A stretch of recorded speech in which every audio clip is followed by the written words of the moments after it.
The great happiness. Buddham saranam gacchami manopupangama dhamma manosiddha manomaya मनसाचे पदुत्थेन भासति वा करोति वा ततो नङ दुःखमनवेति चक्रं वा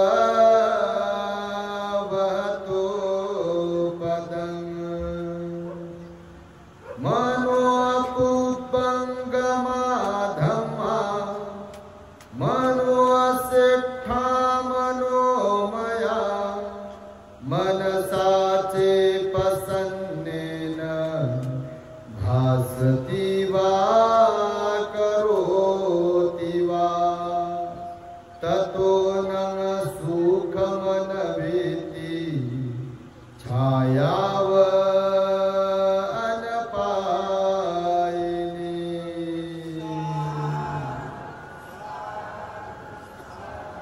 संपूर्ण विश्वाला ज्यांनी सुख शांती मानवता तथा दुःख मुक्तीचा आर्य संदेश दिला असे ते दुःख मुक्तीचे मार्गदाता दुःख मुक्त महामानव महान कारुणिक तथागत भगवान सम्यक संबुद्ध तथागतांनी आपल्या शुद्ध प्रज्ञेतून निर्मिलेला सद्धम्म आणि त्याच सद्धम्माचा गेली 2500 वर्षांपासून सातत्याने अहोरात्र प्रचार आणि प्रसार करणारा पूजनीय भिक्खू संघ या महान आणि सर्वश्रेष्ठ अशा त्रिरत्नांना प्रथमतः त्रिवार अभिवादन करतो, ज्यांच्या महान आणि असीम त्याग प्रभावामुळे आपल्याला जो हा अनमोल असा बुद्ध धम्म लाभला आणि ज्यांच्यामुळे आपल्याला हे एवढे मोठे वैभव प्राप्त झाले असे महान युग प्रवर्तक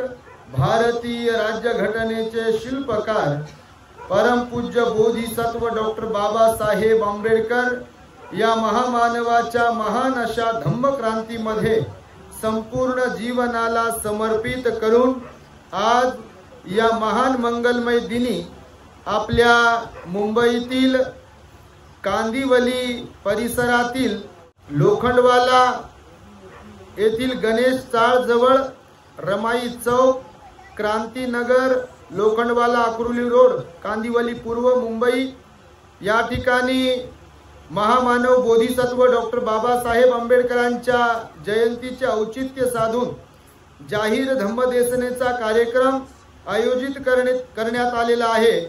या निमित्ताने आपल्या क्रांतीनगरातील सारनाथ बुद्ध विहारामध्ये बोधिसत्व डॉक्टर बाबासाहेब आंबेडकरांच्या मूर्तीची प्रतिष्ठापना त्याचप्रमाणे ज्यांनी आम्हाला संपर्क साधला निमंत्रित केलं अशा आमच्या भगिनी वनिताताई बनसोडे यांच्या निवासस्थानी सुद्धा भोजनदान आणि बुद्ध मूर्ती प्रतिष्ठापनेचा कार्यक्रम संपन्न झाला आणि या ठिकाणी जाहीर धम्मदेसनेच्या कार्यक्रमाला आपण सुरुवात करीत असता संपूर्ण कार्यक्रमाला श्रवण करण्यासाठी उपस्थित मला वाटतं मुंबईच्या विविध ठिकाणावरून श्रद्धावंत उपासक उपासिका इथे उपस्थित आहेत। तेव्हा सर्वप्रथम सर्व उपासक उपासिका बालक तथा बालिका तद्वतच दी ग्रेट हॅपीनेस या आपल्या यूट्यूब चॅनलचे सर्वच दर्शक सर्वांच्या प्रती मंगल मैत्री सद्भावना व्यक्त करतो आणि आपणा सर्वांच्या दुःख मुक्ती करिता तथागत भगवान बुद्धांद्वारा शिकविलेल्या धम्मोपदेशास प्रारंभ करतो। आपण सर्वांनी शांत एकाग्र आणि श्रद्धायुक्त चित्ताद्वारे या अनमोल बुद्धवाणीला आपल्या हित सुखाकरिता श्रवण करावे ग्रहण करावे। आज 16 एप्रिल 2025 रोजी हा कार्यक्रम इथे संपन्न होत असताना या कार्यक्रमाचे आयोजक आयोजिका माता रमाई महिला मंडळ, त्याचबरोबर सारनाथ बुद्ध विहार, ललकार यूथ ग्रुप, राहुल बुद्ध विहार, भीमशाही मित्र मंडळ आणि संपूर्ण परिसरातील श्रद्धावंत उपासक उपासिका, सागर मोरे, तेजस जामनिक, वनिताताई बनसोडे आणि ज्यांनी ज्यांनी या कार्यक्रमासाठी सहकार्य केलं आयोजनामध्ये, ते सर्वच आयोजक आयोजिका यांच्यासाठी एकदा आपण सर्वांनी टाळ्यांच्या गजरांमध्ये त्यांचं अभिनंदन केलं पाहिजे. सकाळी खरं तर आम्ही औरंगाबादवरून आलो. वनिताताईने कॉल केला, संपर्क साधला. आम्ही काय तारीख देणार नव्हतो, कारण जसे दिसतो आम्ही तशी काही आमची तब्येत नाही आहे. बॉडी चेकअप केल्यावर डॉक्टरांनी सांगितलं की आता थांबा, कारण प्रमाणाच्या बाहेर जशा गाड्या विमान उड्डाण घेतात, रेल्वे इथून तिथून कुठे कुठे जातात, तसे कंटिन्यू तुम्ही या बॉडीला काम लावत आहात आणि साहजिकच आहे, धावपळ आहे.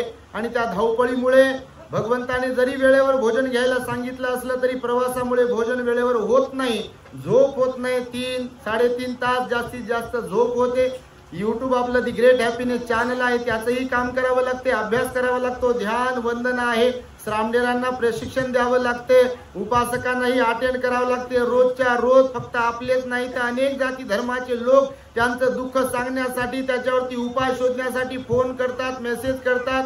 ऍक्च्युली काही सगळ्यांनाच उत्तर देता येत नाही. आता तर फोन आम्ही बंदही ठेवतो मध्ये मध्ये, कारण खूप लोक बिचारे फोन करतात, पण आम्हाला वेळ नसतो बोलण्यासाठी. आणि त्यामुळे ताईने संपर्क साधला आणि भंतेजी कार्यक्रमाला यायचं आहे, परंतु हो नाही म्हणता म्हणता तिकीट तर काढलं विमानाचं.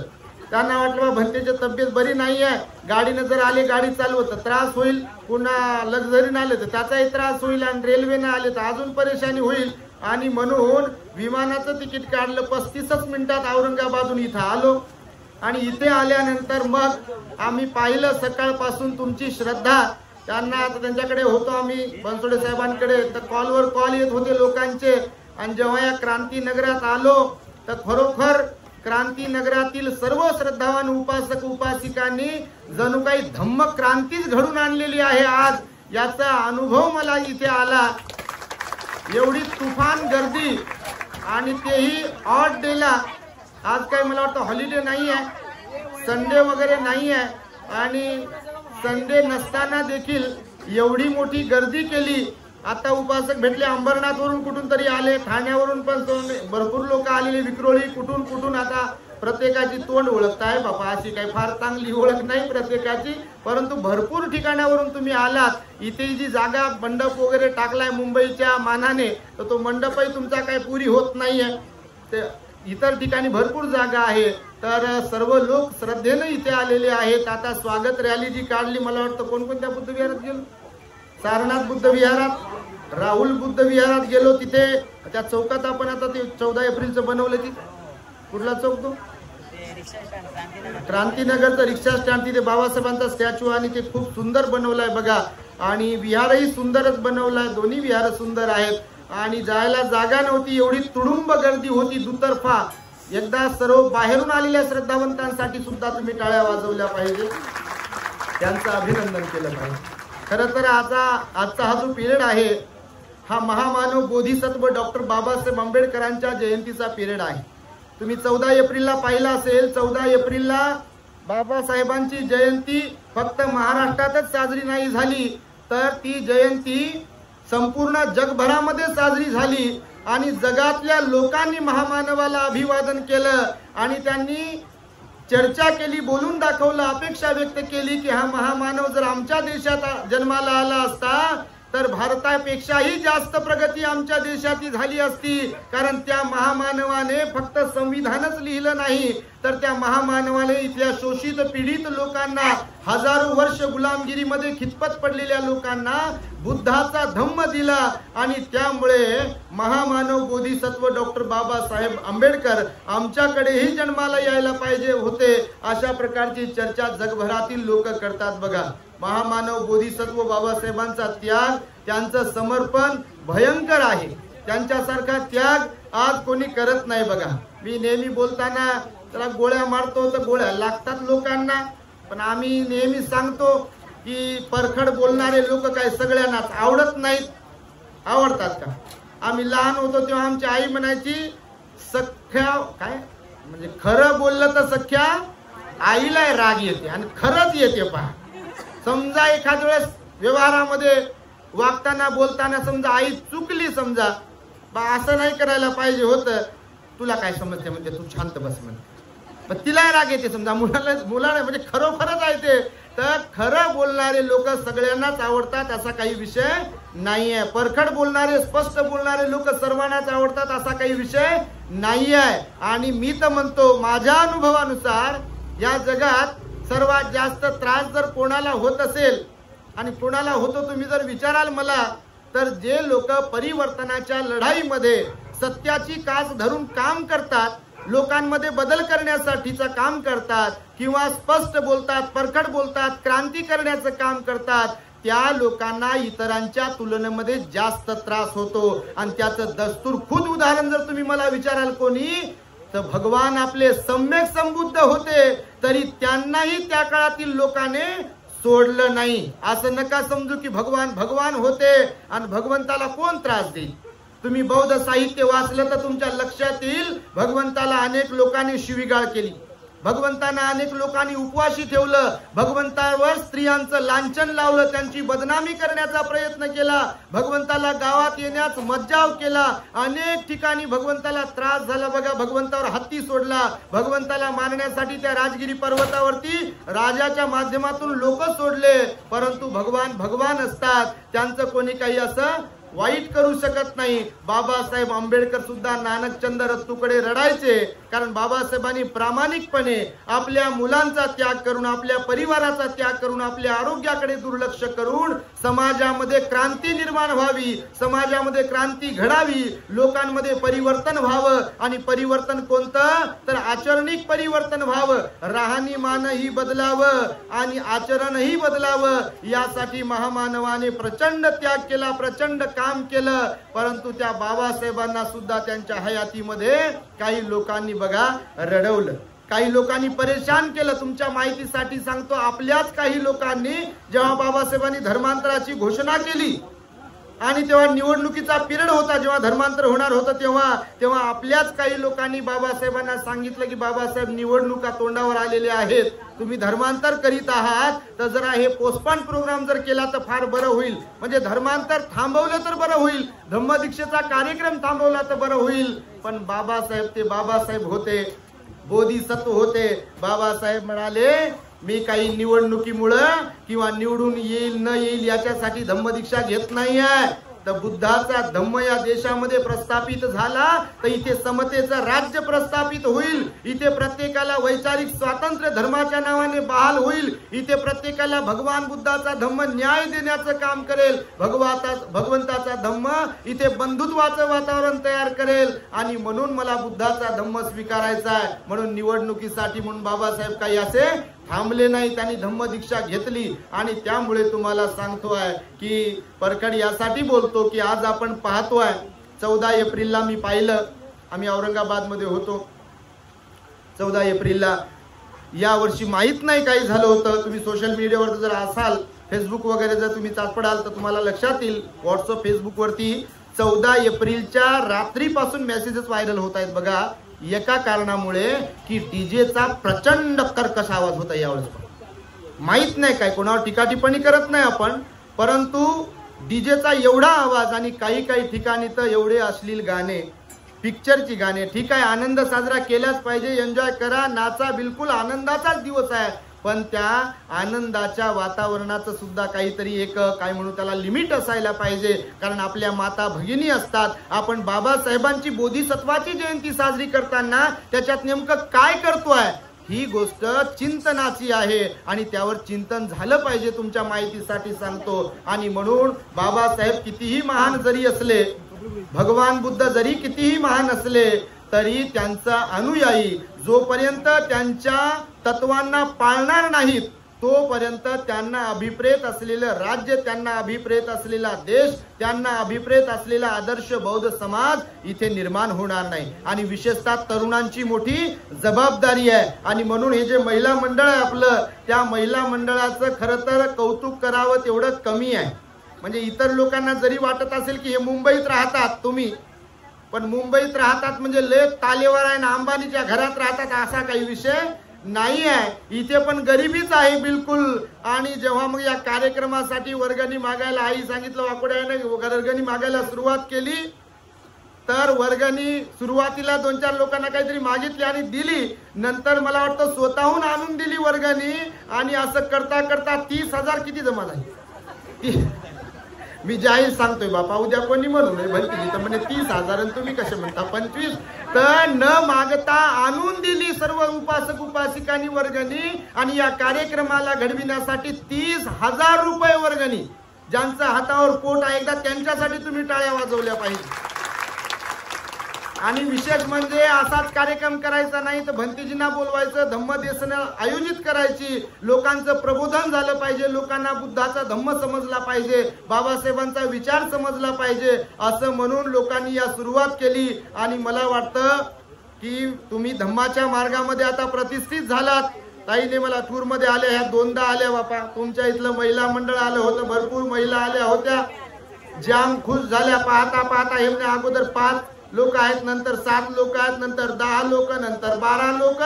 आणि त्या आमच्या दोन्ही बसमध्ये कांदिवली लोखंडवालाच म्हणत होते लोक. ते आचारी कांद्याचं नाव काढलं की कांदिवली म्हणत होते लोक. एवढे कांदिवलीचे लोक बुद्धगयेच्या धम्मसहलीमध्ये होते बघा. आणि त्यामुळे अत्यंत चांगल्या प्रकारचं कार्य खरं तर इतर महिलांनी त्यांचा आदर्श घेतला पाहिजे. कारण मुंबईमध्ये एक तर वेळ नसतो आणि वेळातला वेळ काढून तुम्ही विहारात जमवताय लोकांना, गोडी लावताय लोकांना धम्माची, बाबासाहेबांच्या विचारांप्रमाणे वागण्यासाठी प्रेरित करताय. खरं तर ही फार मोठी क्रांती आहे. तुमच्या नगराचं नावच क्रांती आहे बापा. आणि मला माहित आहे लय क्रांत्या केल्या या क्रांती नगरानं. आम्ही इथं मुंबईमध्ये राहत होतो. क्रांती नगर तसं मुंबईत फेमसच आहे. कुठे राहतात तर कांदिवली क्रांती नगरला, कुठे राहतात तर कांदिवली दामू नगर, तर दामू नगर तर क्रांती नगरापेक्षा आहे भारी क्रांतिकारक आहे. अजून झोपड्या बसवल्या का वरती? लय वेळेस आलो त्या दामू नगराच्या विहारामध्ये. झोपडपट्टीला आग लावली, झोपडपट्टीला आग लागली, हे जळालं ते जळालं. मग वाटप करण्याचा कार्यक्रम, लोकांना मदत करण्याचा कार्यक्रम, हे अनेक कार्यक्रम होते बघा आपल्या त्या विहारामध्ये. येत गेलो मी, इकडे काही जास्त आलो नाही. आपल्या मुळे साहेबांनी मागच्या वेळेला बोलवलं, त्यांनी कार्यक्रम घेतला. ताईने बनसोडे ताईने मागच्याही वेळेला बोलवलं आणि आताही आपण सर्वांनी बोलवलं. त्याबद्दल तुम्हा सर्वांच्या प्रति मंगलमैत्री व्यक्त करतो. आणि अधिक बोलणार नाहीये मी. एक छोटासा उपदेश भगवंताचा तुम्हाला सांगेल की भगवंताला काय अपेक्षित होतं, बुद्ध कसे विशेष आहेत, बुद्ध कसे वेगळे आहेत.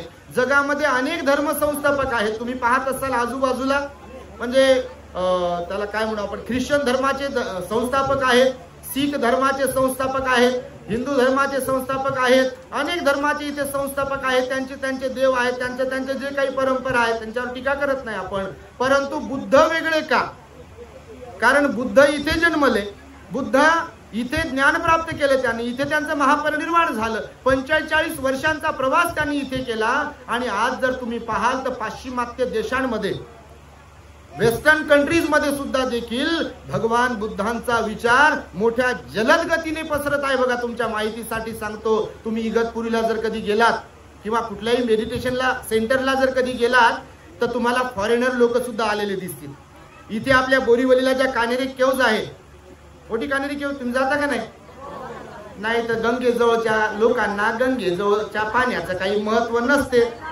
तर तुम्ही तसे नाही बाबा, तुम्ही तर लय चांगले, तुम्ही धार्मिक आहे. पण होते असं कधी कधी की जवळच असते पण ते कोणी तिथे जात नाही. लांबून लांबून लोक येतात लाखो रुपये खर्च करून. तर इथे बघा फॉरेनर लोक येतात बघा लेणी पाहण्यासाठी.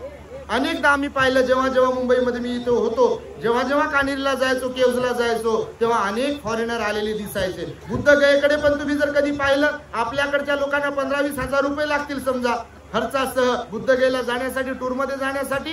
परंतु फॉरेनर लोकांना विमानाचं तिकीट त्यानंतर त्या पर्यटनाच्या ठिकाणी त्यांना दुप्पट तिप्पट तिकीट असते आणि दुसऱ्या देशातलं जेवण असते, आपल्या देशातलं जेवण नसते. हे सगळ्या गोष्टीचा त्रास त्यांना सहन करावा लागतो आणि ते लोक इथे येतात का? तर बुद्धामुळे.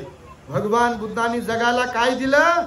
तर भगवान बुद्धांनी जगाला विश्व शांती, बंधुत्वाचा आणि अहिंसेचा संदेश दिला, करुणेचा संदेश दिला, परोपकाराचा संदेश दिला, माणुसकीचा संदेश दिला. आणि म्हणून त्या भगवान बुद्धाला आज अमेरिका असेल, इंग्लंड असेल, लाओस असेल, कंबोडिया असेल, व्हिएतनाम असेल, थायलंड असेल, जपान असेल, चायना असेल, श्रीलंका असेल, या देशांमध्ये पूजल्या जाते, त्यांच्या विचारांना फॉलो केल्या जाते. भारतात जरी बुद्ध जन्मले, परंतु भारताच्या बाहेर असलेल्या श्रीलंकेमध्ये, थायलंडमध्ये आणि ब्रह्मदेशात सर्वाधिक जास्त भिक्खू आहेत बघा.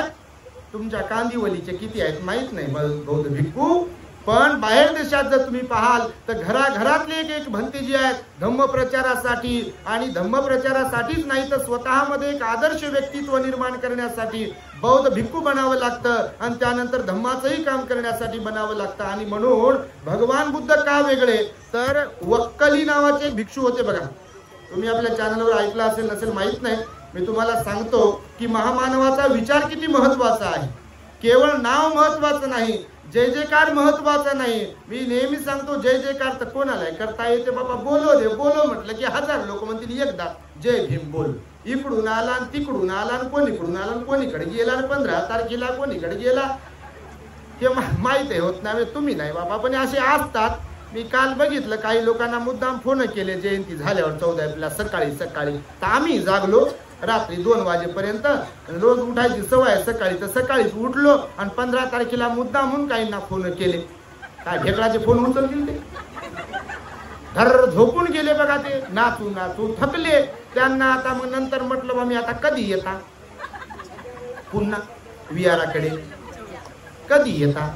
आता 364 दिवसानंतर पुन्हा, म्हणजे कुंभकर्णाची झोप घेणार तुम्ही नाही बापा. जे बाबासाहेबांची क्रांती रोज करतात, त्या क्रांतीत सामील होतात, त्यांच्या प्रती मंगल मैत्री आहे, त्यांच्याबद्दल प्राऊड फील करतो. बिलकुल ते खरे बाबासाहेबांचे अनुयायी की जे रोज आणि रोज बाबासाहेबांचा विचार जिवंत ठेवण्यासाठी, बुद्धाचा विचार जिवंत ठेवण्यासाठी काम करतात, वेळ खर्च करतात, पैसा खर्च करतात, बुद्धिमत्ता खर्च करतात. तेच खरे बाबासाहेबांचे अनुयायी, तेच खरे बुद्धाचे अनुयायी. पण फक्त आणि फक्त नाचण्यासाठी, म्हणूनच जयंतीला संध्याकाळी बाहेर पडायचंय. ते कसे अनुयायी? नाचता कोणाला येत नाही. लग्नात तर फुकटचे नाचायला येत असतील लोक, तर डीजे लावल्यावर बँड बाजा वाजवल्यावर कोणी येतं नाचायला? नाचणंच महत्वाचं नाही आहे. आनंदामध्ये नाचणं ठीक आहे, परंतु केवळ नाचणं बरं नाही, तर वाचणंही महत्वाचं आहे. महापुरुषांचा विचार नाचण्यातूनच समजेल असं नाही, तर तो वाचनातून समजतो आणि आपण वाचू शकलो पाहिजे. आणि म्हणून बघा, भगवंताच्या काळातलं एक उदाहरण सांगतो तुम्हाला, मी अधिक बोलणार नाहीये. वक्कली नावाचे भिक्खू होते बघा. काय नाव होतं? वक्कली. ते वक्कली नावाचे भिक्खू जे भिक्खू झाले होते ना, ते एका कारणामुळे झाले होते. आपले भगवान सर्वांग सुंदर होत. भगवंतासारखं सुंदर ना तेव्हा कोणी होतं, ना आज कोणी असते, ना भविष्यात कोणी असते. बुद्धासारखं सुंदर कोणी नसते. 32 लक्षणांनी युक्त असतात. किती 32 लक्षणांनी युक्त आणि 80 शुभ चिन्हांनी युक्त असतात. ना त्यांच्या हातासारखे कुणाचे हात, ना त्यांच्या बोटांसारखे कुणाचे बोट, ना त्यांच्या डोळ्यांसारखे कुणाचे डोळे, ना भुवयांसारखे कुणाच्या भुया, ना कपाळासारखं कुणाचं कपाळ, ना डोक्यासारखं कुणाचं डोकं, ना केसांसारखे कुणाचे केस, ना हातांसारखे कुणाचे हात, ना पायांसारखे कुणाचे पाय, ना तळपायासारखे कुणाचे तळपाय, ना तळहातासारखे कुणाचे तळहात. काहीही ना शारीरिक ना मानसिक तऱ्हेने भगवंतासारखं तिन्ही काळामध्ये कोणी असत नाही. एवढे सुंदर होते. जेव्हा गृहत्याग केला आणि बिंबिसार राजाची जेव्हा भेट झाली राजगिरीला, तेव्हा बिंबिसार राजा म्हणतो त्यांना, अहो तुम्ही एवढे तरुण आहात, एवढे देखणे आहात, एवढे सुंदर आहात, तुम्ही कशाला गृहत्याग करायला पाहिजे? तुम्ही संन्यासी सोबत नाही तुम्हाला संन्यासी होणं, तुम्ही राज्य कारभाराचा उपभोग घेतला पाहिजे. आणि भगवान सिद्धार्थ गौतम असतात तेव्हा ते म्हणतात की मला राज्य नको आहे, तुमचं अर्ध राज्य काय संपूर्ण राज्य दिलं तरी मी ते स्वीकारणार नाही. आणि मी एका उद्देशाने बाहेर पडलो आहे, तो उद्देश मला जेव्हा प्राप्त होईल तेव्हाच मी घरी जाईल की नाही त्याचा विचार करेल. आणि ते मग भगवान बुद्ध झाल्यावर वक्कली नावाचे भिक्खू भगवंताला पाहायचे फक्त. बाबासाहेबांनी लिहिलं बुद्ध आणि त्यांचा धम्मग्रंथामध्ये की जेव्हा कधी कोणी भगवंताला पाहिल तेव्हा तो हात जोडे. पाहिल्याबरोबर बसलेला असेल तर उठून उभा राहील, उठून उभा असलेला व्यक्ती खाली बसे, चालणारा व्यक्ती पण उभा राहत असे. एवढं सौंदर्य त्यांच्याकडे होतं. आणि म्हणून भगवान बुद्धांना पाहण्यासाठी, त्यांच्या सोबत राहता येईल म्हणून, जवळून त्यांना पाहता येईल म्हणून वक्कली नावाच्या एका भिक्खूने दीक्षा घेतली आणि ते भिक्खू झाले. भिक्खू झाल्यानंतर भगवानाचे उपदेश करायचे. भगवान सर्वांना उपदेश करायचे. ते असे बसले असले की नाही, ते असे टकमक टकमक, नजर जर भगवंताच्या डोळ्यावर गेली की नाही, डोळेच पाहायचे भगवंताचे. भुवईवर नजर गेली भगवंताच्या, भुवईच पाहायचे. ओठावर नजर गेली, ओठच पाहायचे. गालावर नजर गेली, गालच पाहायचे. असं कितीतरी वर्ष चाललं त्यांचं. आणि मग एक दिवस म्हणजे भगवंताचं सौंदर्य त्यांना मोहित करायचं, आवडायचं त्यांना. आणि मग एक दिवस ते वक्कली नावाचे भंतेजी आजारी पडले. भगवंताला पाहण्यासाठी म्हणून जवळून भंतेजी झाले. धम्माचं आचरणही करत होते, धम्मदेश नाही ऐकत होते, पण भगवंताच्या सौंदर्यामध्ये त्यांना फार मोठा लगाव होता, चिपकाव होता. कारण भगवान तसे सौंदर्यवानच असतात. आणि मग एक दिवस आजारी पडले. आजारी पडल्यानंतर यांनी काही भिक्खूंकडे सांगितलं त्या वक्कली भंतेजीनं की भगवंताला मला एकदा पाहायचं आहे. सिरियस तब्येत बरी नाही, भगवंताला एकदा पाहायचं आहे, तर कोणीतरी निरोप द्या भगवंताला, माझ्याकडून वंदन करा आणि सांगा की भगवान तुमचं दर्शन घेण्याची इच्छा आहे, मी उठू शकत नाहीये, चालू शकत नाहीये. जर आपण माझ्यावर अनुकंपा केली, आपण जर माझ्याकडे आलात तर मी स्वतःला धन्य समजेल. भगवान कारुणिक असतात. भगवान विहारात होते आणि भगवान आले. भगवान आले असे दिसले दुरूनच येताना भगवान. याची श्रद्धा पण होती भगवंतावर. तर यांना उठता येत नव्हतं, तर उठण्याचा हे प्रयत्न करत होते. 4 पायीवर झोपलेले होते, हे उठण्याचा प्रयत्न करत होते. तेवढ्यात भगवान पोहोचले आणि भगवान म्हणतात, वक्कली तुम्ही झोपून राहा, उठू नका, माझ्यासाठी आसन तयार आहे. आणि भगवान बसतात. मग ते सांगतात, भगवान तुम्हाला पाहण्याची फार इच्छा होती, आता मी धन्य झालो. एकदम प्रफुल्लित झाले, प्रसन्न झाले. बघा तुम्ही जसे प्रसन्न झाले बघा. भरपूर वेळ झाला इथे बसलेले आहात, परंतु आपल्याला धम्मदेशना ऐकायची आहे, आपल्याला धम्मसभेमध्ये बसायचं आहे. जरी उशीर जरी झाला, लांबून जरी आलात, तरी तुमच्यामध्ये प्रसन्नता आहे. खरोखरच आहे बाबा, असंच म्हणत नाही का चेहरे दिसू लागले सगळ्यांचे. आणि प्रसन्न राहीलच पाहिजे. मी नेहमीच सांगतो, नाक डोळे जरी कसे असतील समजा आपले, तरी जर प्रसन्न मुद्रा असेल तर त्यांच्या एवढं सुंदर या जगात दुसरं कोणी नसते. नाही तर नाक डोळे लय दिसायला दिसते, वाणाला आणि ते गुणाला नसेल तर मग जरी हे सुंदर आहे, पण एकदम कोणाला पाहिलं की वाकडं तोंड करते, नाक वाकडं करते, नाही तर तोंड वाकडं करते. एवढं डेंजर दिसते. मग तसं माणूस बाई कोणी असो, म्हणून आपले नाक डोळे जरी कसे असले तरी मात्र चेहऱ्यावर आपल्या प्रसन्नता असली पाहिजे. तर ते वक्कली भंतेजी भगवंताला पाहून प्रसन्न झाले आणि ते म्हणाले, भगवान मी आजारातून आता मुक्त झालो, तुम्हाला पाहिलं, तुम्हाला पाहण्याची फार इच्छा होती. आता भगवान सर्वज्ञ होते, भगवंताला सर्व समजते समोरच्यांचं मन. तर भगवंताने त्यांना थोडासा उपदेश केला. ते म्हणाले, वक्कली ज्या उद्देशाने तुम्ही भंतेजी झाले, भिक्खू झाले, तो उद्देश काही चांगला नाही.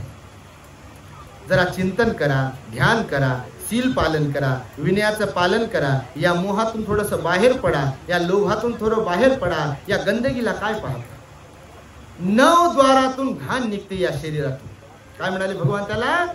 9 द्वार आहेत या बॉडीला, शरीराला. किती छिद्र आहेत?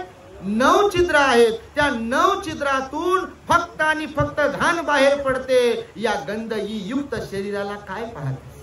भगवंताचं जरी शरीर असलं तरी सुद्धा या त्वचेच्या खाली जे काही आहे, हड्डी आहे, रक्त आहे, मांस आहे, ते काही कोणाला प्रिय नाही आहे. आणि त्यामुळे या गंध असलेल्या, घाण असलेल्या शरीराला काय पाहता?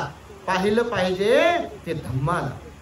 जो धम्माला पाहतो तो मला पाहतो, जो मला पाहिल तो धम्माला पाहतो. अशा प्रकारे भगवंतानं सांगितलं बघा. म्हणजे तिथे भगवंतानं असा, या जगात मी आता जे म्हणालो, भगवंतासारखा धर्म संस्थापक कोणी होऊन गेला नाही. कारण इतरांनी सांगितलं माझी पूजा करा तर प्रसन्न होतो. बघा तुम्ही, कोणावर टीका टिप्पणी करत नाही आपण. सोमवार धरला नारळ फोडलं तर प्रसन्न होतो, तर आशीर्वाद देतो. मंगळवार, बुधवार, गुरुवार, शुक्रवार, शनिवार आणि रविवार सोडून. का रविवारी सुट्टी राहते, काय काय काय काय खायला भेटते. तो एक कोणता दिवस असे म्हणजे भलता डे असे म्हणते, कोणता डे तर ते त्या दिवशी सोडून मग पुन्हा शरीरात तेच असते 24 तास आणि सोमवारी उपवास आहे म्हणते मला. आता तुम्ही एखाद्या डॉक्टरकडे जा, समजा आज खालेलं उद्यापर्यंत सगळं 24 तासात पचते का विचारा. आता त्याच्यापासूनच रक्त, पांढऱ्या पेशी, लाल पेशी तयार झालेल्या असतात की नाही, तर सोमवारी उपवास धरते बघा. आणि मी हे सांगत आहे यासाठी की धर्म संस्थापक जे आहेत, भगवान बुद्धांसारखं कोणीच नाही यासाठी म्हणत आहे का भगवान बुद्ध असे म्हणाले नाही की तुम्ही मला हात जोडले, तुम्ही माझ्या पाया पडले आणि तुम्ही अष्टगंध निळी बिळी लावून घेतली आणि माथा टेकवला, फूल वाहिलं, मेणबत्ती लावली की तुमचं काम झालं, आता तुम्हाला मी दुःख मुक्त करतो, असे म्हणाले का भगवान बुद्ध? म्हणाले का असे? बिलकुल नाही. भगवंताला मुक्तीदाता म्हणत नाहीत, तर भगवंताला मार्गदाता म्हणतात. काय म्हणतात? मार्गदाता. तुम्ही जर बौद्ध साहित्याचा अभ्यास कराल तर भगवंताला मार्गदाता म्हटलेला आहे, मोक्षदाता म्हटलेलं नाहीये. म्हणजे कोणी भगवंताच्या पाया पडते म्हणजे मुक्त होईल असं नाहीये. तसं जर झालं असतं तर लय काय काय झालं असतं या देशामध्ये, या जगामध्ये. तसं होत नाहीये बघा. आणि म्हणून भगवान बुद्ध म्हणाले की फक्त मला पाहिल्यामुळे, मला वंदन केल्यामुळे तुमचं भलं होईल असं नाहीये, तर तुम्हाला पंचशील पाळावं लागेल. आठवड्यातून एक दिवस का होईना तुम्हाला अष्टशील पाळावं लागेल, तुम्हाला ध्यान करावं लागेल, तुम्हाला विहारात जावं लागेल, श्रद्धेनं तुम्हाला दानही द्यावं लागेल संघासाठी. तेव्हा कधी तुम्ही तुमच्या मनाला निर्मळ करू शकाल. मनाला निर्मळ करता आलं पाहिजे. मन निर्मळ करणं म्हणजे बुद्धाच्या मार्गावरून चालणं आहे. आणि म्हणून त्या वक्कली भंतीजीला सांगितलं, म्हणून भगवान बुद्ध बघा सगळ्या धर्म संस्थापकापेक्षा वेगळे आहेत. का तर त्यांनी स्वतःचं महत्व ठेवलं नाही धम्मामध्ये. म्हणजे बस माझी पूजा करा, माझी वंदना करा, मला काय काय द्यायचं ते द्या आणि मग झालं, माझ्या नावानं पांढरे कपडे घाला, तुम्ही मुक्त व्हाल, असं सांगितलं का? नाही सांगितलं. आणि म्हणून महापुरुषांचा जय जयकार करणं मोठं सोपं आहे. भगवान बुद्धांची स्तुती करणं, त्यांचा गवगवा करणं, ते फार चांगले होते, असे होते, तसे होते म्हणणं फार सोपं आहे. बाबासाहेबांबद्दल सुद्धा बाबासाहेबांना अशा हालापेक्षा सहन केल्या, असं केलं तसं केलं म्हणणं फार सोपं आहे. त्यांचा जय जयकार करणं सोपं आहे, जय भीम करणं हेही फार सोपं आहे. परंतु त्यांना अभिप्रेत असलेलं कार्य करणं हे मोठं अवघड आहे. आणि ते कार्य आज मला वाटतं आयोजक असलेल्या माता रमाई महिला मंडळाने या कार्यक्रमाचं आयोजन करून केलेलं आहे. आणि म्हणून त्यांचं मी अभिनंदन करतो बघा. आणि अशा महिला, असे पुरुष आणि असे तरुण प्रत्येक वस्तीमध्ये तयार झाले पाहिजे. विहार तर असायलाच पाहिजे, परंतु समाजाचं प्रबोधन झालं पाहिजे. प्रबोधन महत्वाचं आहे. प्रबोधन झालं जर नाही, फक्त नाचणारा समाज जर तयार झाला तर भविष्यात येणाऱ्या पिढीला बाबासाहेब कोण समजून सांगेल? कोणी कोण सांगेल? आपल्याला जर बाबासाहेब माहित नसेल तर इतरांना कोण सांगू शकेल? आणि त्यामुळे बाबासाहेबांची बघा ही पण कर्मभूमी आहे मुंबई. इथे राहिले बाबासाहेब. मुंबईमध्ये राहत असताना राजगृह निर्माण केलं बाबासाहेबांनी, 4 मीनार बिल्डिंग उभी केली बाबासाहेबांनी. बाबासाहेबांचा अंतिम संस्कार इथे पार पडला. या कानेरी लेणीला पण बोरीवलीला बाबासाहेब आले.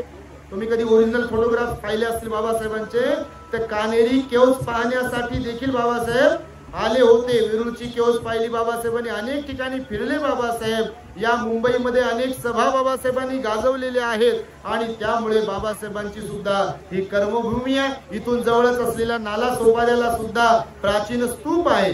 आणि त्या प्राचीन स्तूपाला सुद्धा बाबासाहेबांनी बुद्ध पौर्णिमेला एका भेट दिली होती.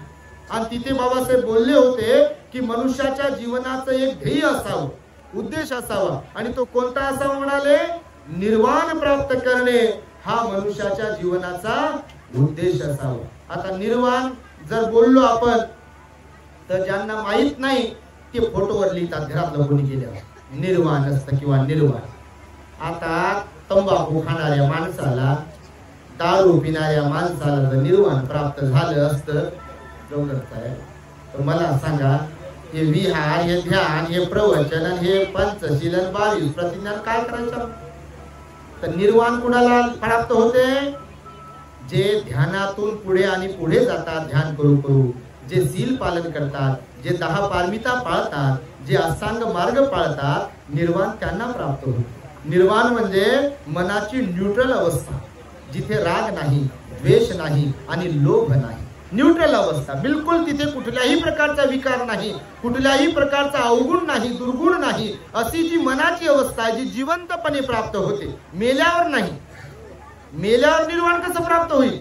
जिवंतपणा ते प्राप्त करून घ्यावं लागते. म्हणून मरण वेगळं आणि निर्वाण वेगळं आहे. परंतु धम्माचा अभ्यास नसल्या कारणाने बघा, बोलाचाच भात आणि बोलाचीच कढी आहे, एक ना धर भाराभर चिंध्या आहेत बघा.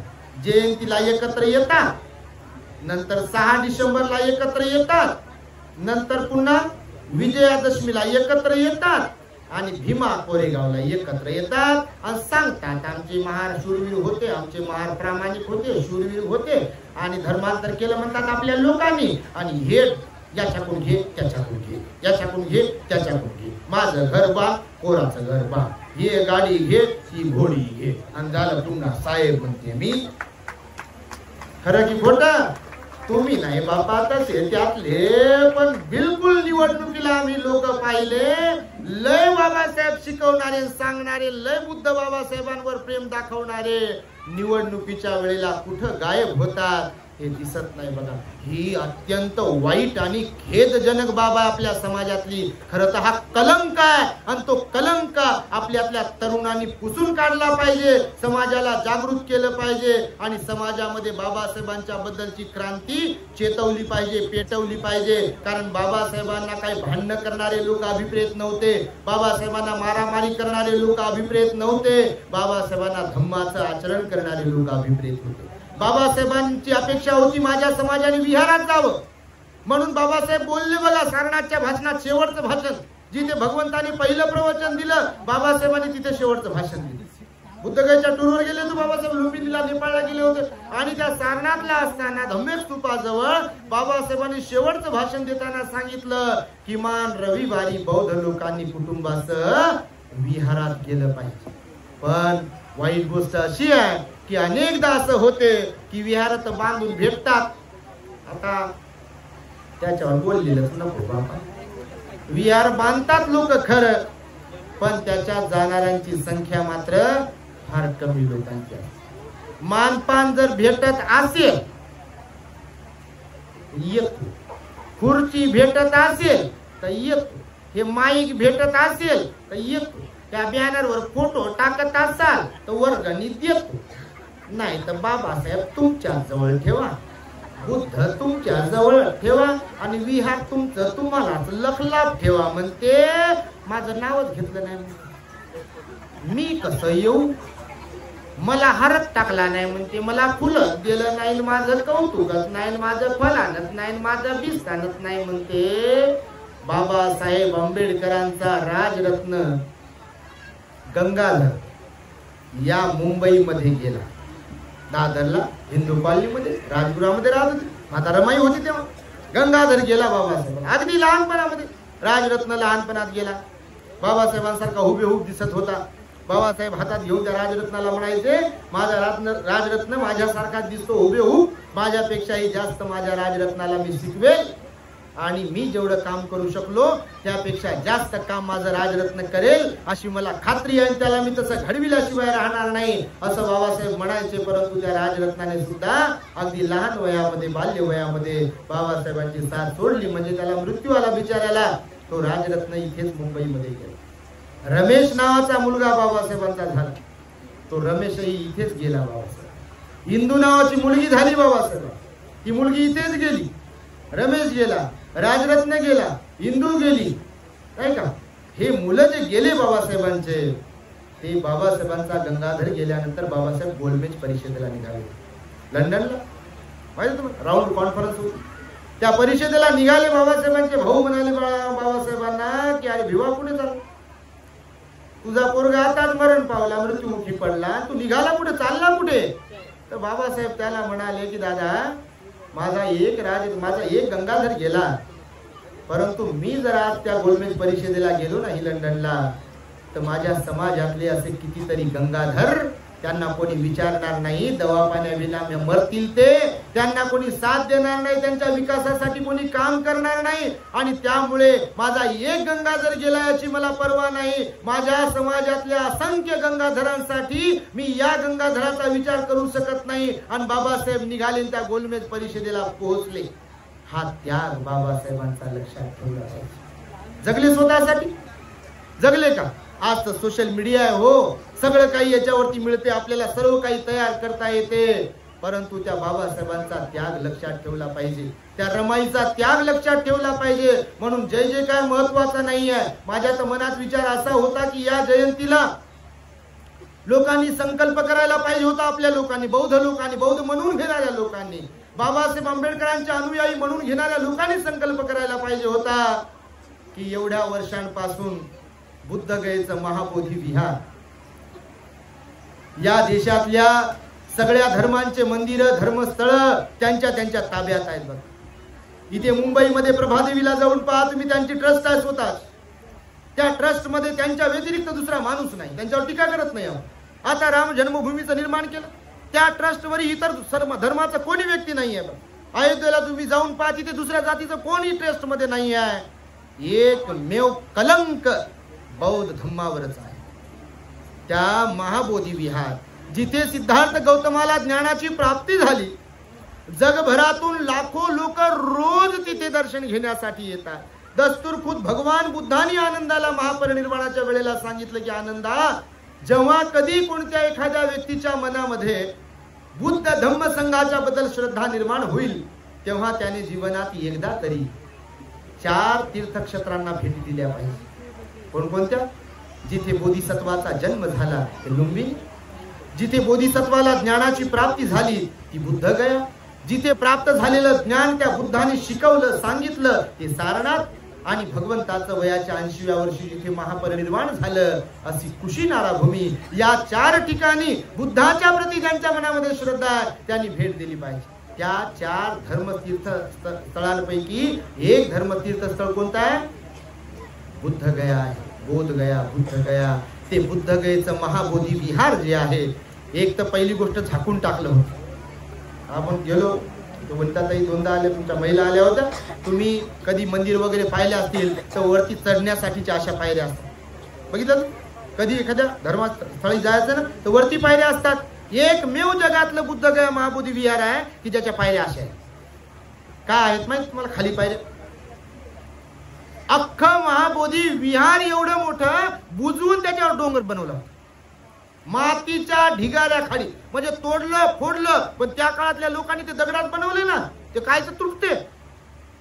तोडण्यासाठी खूप काळ गेला, ते पूर्ण तुटत नव्हतं, म्हणून त्याला मातीच्या ढिगाऱ्या खाली बुजवलं. सारनाथचा धम्मेक स्तूप जर कधी बनवला, बघितला तुम्ही, आपल्या चॅनल वरती दाखवत असतो बघा आम्ही हे सगळं काय. सारनाथचा धम्मेक स्तूप जिथे भगवंताने पहिलं प्रवचन दिलं, तो जर कधी तुम्ही पाहिला, उंचच्या उंच आहे. सम्राट अशोकाने निर्माण केलं, उंच, भयंकर उंच आहे तो. तेवढा मोठा उंच असलेला धम्मेक स्तूप देखील इथल्या प्रस्थापित व्यवस्थेनं येणाऱ्या पिढीला समजू नये की इथं बुद्ध जन्माला आले, इथं बुद्धानं पहिलं प्रवचन दिलं, हे समजू नये म्हणून अख्खा धम्मेक स्तूप बुजवून टाकला होता. त्याचं उत्खनन झालेलं आहे इंग्रजांच्या काळात. ते महाबोधी विहार सुद्धा बुजवून टाकलं होतं इंग्रजांच्या काळामध्ये. त्याचं उत्खनन झालं आणि वरतून खाली त्याला कोरत आणलं. आणि नंतर लोकांना दिसलं की हे महाबोधी विहार आहे. त्या विहाराच्या बाजूला मुचलिंद सरोवर आहे, तिथे एक कॉलम आहे, अशोक स्तंभ आहे. अशोकाने बरं झालं तिथे लिहून ठेवलं होतं की इथे बोधिसत्व सिद्धार्थ गौतमाला ज्ञानाची प्राप्ती झाली. प्रत्येक ठिकाणी त्याने लिहून ठेवलं शिलालेखावरती अशोकाने. म्हणून तरी हे समजलं 3चे 3 भिक्षू आले होते इथे भारतामध्ये सम्राट अशोकाच्या नंतर. म्हणून भारताला समजलं, इंग्रजांना समजलं की इथं बुद्ध होऊन गेले.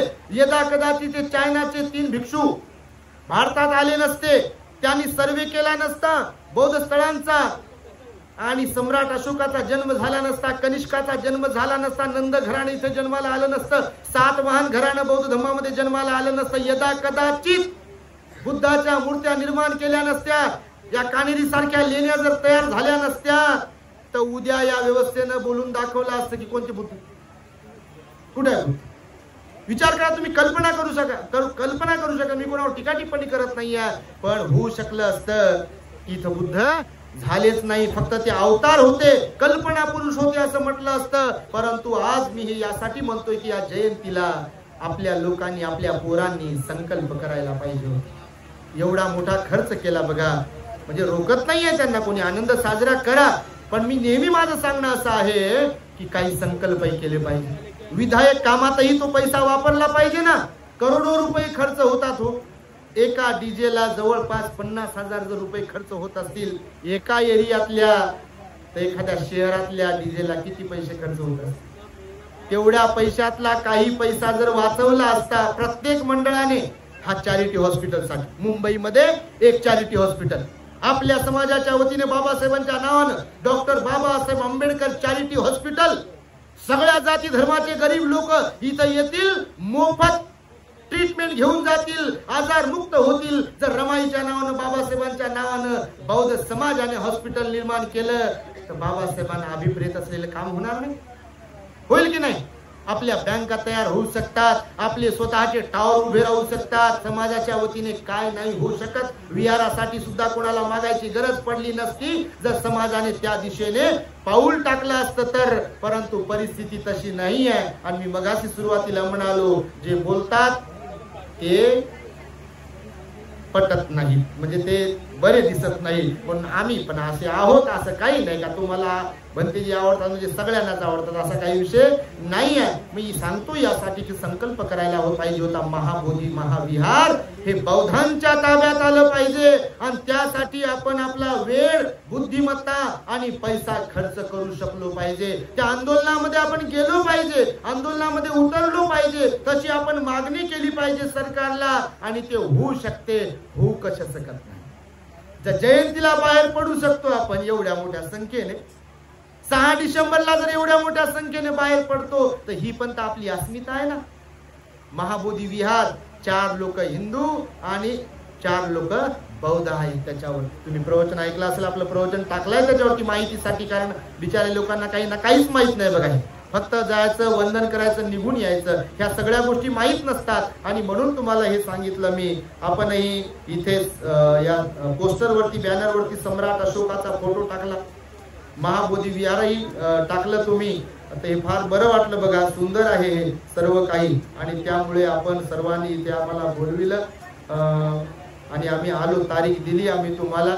पण पुन्हा पुन्हा नेहमी बोलू नका बाबा, एकाच ठिकाणी, कारण आरोग्य खरंच चांगलं नाही. दुसरी एक गुड न्यूज अशी आहे की औरंगाबादमध्ये आताच काही दिवसांपूर्वी सिडकोकडे आपण विहाराची मागणी, आपला प्लॉट होता तिथे विहार होतं पत्र्याच्या शेडचं, बऱ्याच वर्षांपासून सिडकोला आपण मागणी केली होती की लिगल आम्हाला ही जागा विकत घ्यायची आहे आणि त्यासाठीची प्रोसिजर जी काय असेल ती आम्ही करायला तयार आहोत. सिडकोला मागणी केली होती आपण भरपूर वर्षांपासून. आता जयंतीच्या 8 दिवस अगोदर सिडकोने आपल्या बाजूने निकाल दिला आणि 3 कोटी रुपये किमतीचा प्लॉट, म्हणजे सिडकोच्या काय म्हणतात किमतीनुसार 3 कोटी रुपये त्याची किंमत आहे. आणि तो प्लॉट आपल्याला बुद्ध विहारासाठी म्हणून आपण जी विकतची मागणी केली होती, पैसे भरून तो आपण घेतला आणि त्या ठिकाणी एका भव्य दिव्य विहाराचं बांधकाम, निर्माण, त्यानंतर पाली लँग्वेज स्टडी सेंटर, ग्रंथालय, मेडिटेशन हॉल, भिक्षू निवास आणि बाहेरून येणाऱ्या लोकांसाठी सुद्धा राहण्याची व्यवस्था, अशा प्रकारचं विहार औरंगाबाद शहराच्या मधोमध N12 हडको रोजाबाग नावाचा एरिया आहे. आम्ही जिथे आता मैत्री विहारात राहतो हडकोला, त्याच्या थोड्याच अंतरावर शहरातून मुख्य रस्ता जो बाहेर पडतो, सुंदर असा प्लॉट आहे, मेन रोड टच प्लॉट आहे. तर तिथे विहाराच्या बांधकामाला आम्ही सुरुवात करणार आहोत. आम्ही वैयक्तिक असं कोणाला काही पावत्या बिवत्या काही फाडत नाही, मागत नाही, पण जाहीरपणे असं सांगतो यासाठी की ज्यांच्या मनात कोणाच्या श्रद्धा निर्माण होईल ते लोक निश्चितच मदत करतात आणि त्या मदतीवर, दानावर विहारांचं निर्माण होत असते आणि विहार निर्माण झाले पाहिजे. महाकरुणा बुद्धिस्ट मॉनेस्ट्री आहे, तिथेही सुंदर असं आपलं काम सुरू आहे. आमच्या भगिनी इथे चव्हाणताई आहेत, बोरिवलीला राहतात.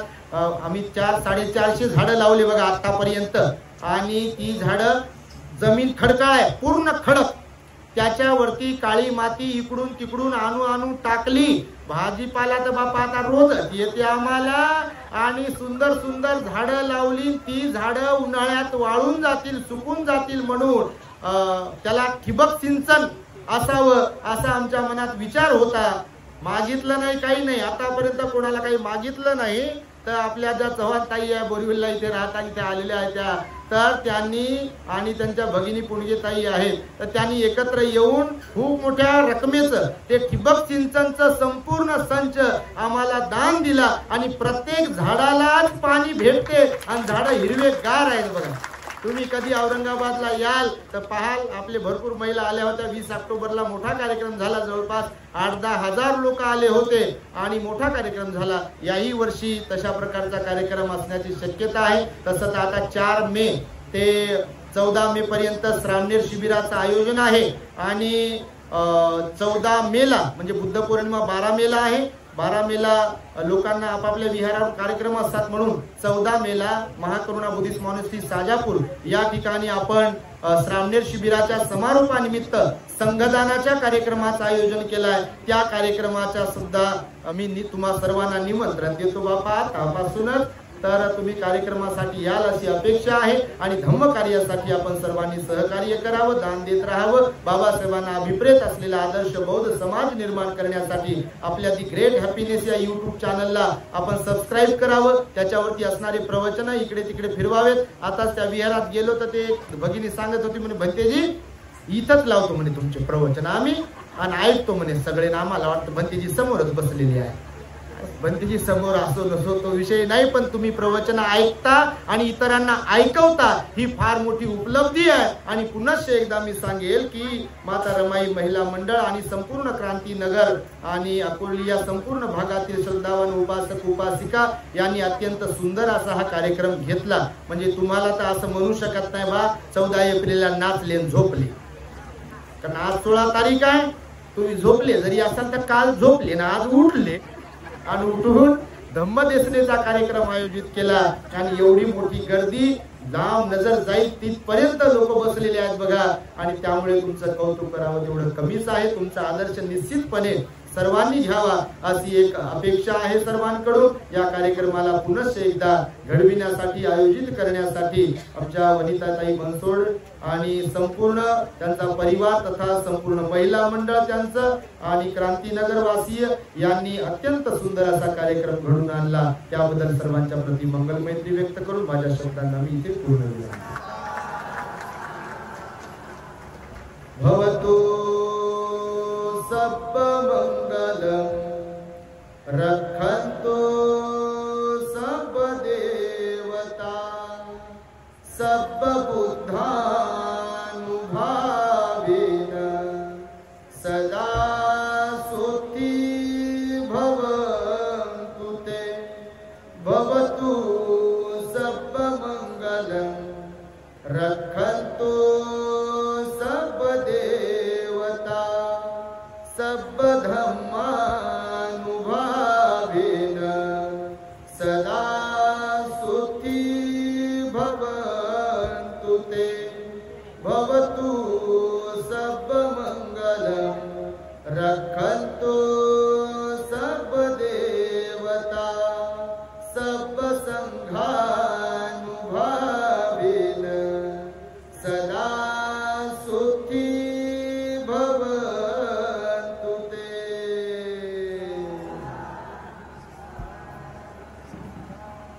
बुद्धं नमामि, धम्मं नमामि, संघं नमामि.